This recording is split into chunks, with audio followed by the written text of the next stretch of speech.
பாருங்க, அதுக்கு டேப்லெட்டும் இருக்கும் அப்படின்னு சொல்லி நம்புறேன்.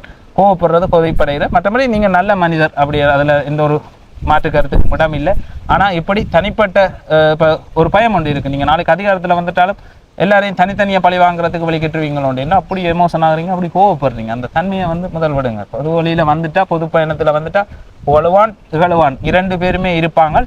நீங்கள் சிரித்த முகத்தோட நீங்கள் என்ன சொல்ல நினைக்கிறீங்களோ அதை சொல்லி செயல்படுத்துறது தான் அடுத்த ஒரு அழகான வேலை திட்டம்.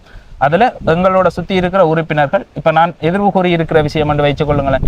இப்போ உங்களுக்கு அந்த கௌசல்யான்ற ஒரு தங்கை இருக்கிறா, அப்போ அந்த தங்கையை கூட நீங்கள் எதிர்காலத்தில் அவன் எனக்கு துரோகம் செய்துட்டா, மாத்தையார செயல்பாடு செய்துட்டான்னு சொல்லுவீங்கன்றது நான் எதிர்பார்த்து கொண்டிருக்கிற ஒரு விஷயம். உலகாலம் சொல்லாமல் இருந்தேன்னா இதையும் எதிர்பார்க்குறேன். இதுவும் நடக்கும்.